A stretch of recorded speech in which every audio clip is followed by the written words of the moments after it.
Bonjour Samy, donc voici mes commentaires sur votre CV. Alors la première chose c'est la photo, on dirait qu'elle est un petit peu floutée ou un petit peu trouble, elle n'est pas bien nette. Et ensuite je vous conseillerais de mettre plutôt une chemise blanche, une chemise sombre, euh, ça rendra mieux. Le titre de votre CV c'est bien, on le voit bien, il est en grand, c'est parfait, sauf que le positionnement n'est pas clair. Êtes-vous maintenance ou production? C'est pas la même chose, hein, ça ne demande pas les mêmes compétences. Donc je pense que si vous êtes capable de faire les deux postes, il faut faire deux CV, un CV maintenance et un CV production. Dans le CV et dans chaque CV, vous identifiez les compétences et les qualités qui sont nécessaires pour les postes sur lesquels vous postulez. Au niveau des compétences, il faut revoir les compétences en fonction du titre du CV, donc soit maintenance, soit production.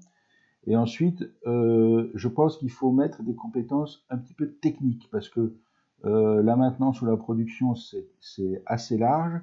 Donc le recruteur, il veut savoir ce que vous savez faire comme maintenance. Je vois que vous avez de la maintenance des bâtiments. Je vois aussi que vous avez travaillé euh, dans des, euh, dans des usines en Tunisie, donc vous avez certainement de la maintenance d'outils de production. Ça, il faut détailler et il faut donner des termes techniques et mettre votre niveau sur dans cette section maintenant compétences.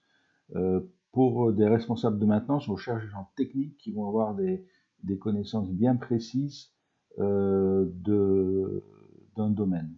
Ensuite, une fois que vous avez identifié vos compétences, dans les expériences professionnelles, vous devez absolument détailler ce que vous avez fait. Il n'y a rien du tout là. Il n'y a aucun détail sur aucune des expériences.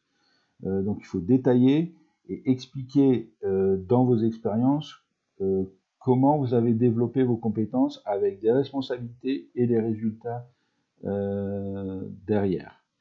Dans la section formation, j'ajouterai le nom de l'école pour le diplôme d'ingénieur. C'est important. Ensuite, dans les détails, j'écrirai pas le mot détail, ça se dit en anglais, mais pas en français. C'est bien d'avoir mis votre adresse, comme ça on sait que vous êtes déjà en France. Là, pour le coup, c'est mieux d'avoir l'adresse avec un téléphone français. Les plus, je ne mettrai pas non plus. Marié, deux enfants, je ne mettrai pas ça non plus.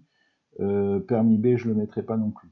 Si vous avez quelque chose aussi pour parler un petit peu de votre personnalité, peut-être qu'en haut, en dessous du titre, vous pouvez mettre une ligne ou deux lignes pour expliquer ce que vous voulez faire. On voit que vous avez fait tout votre parcours en Tunisie, maintenant vous êtes en France, il y a peut-être une petite explication à faire sur votre projet.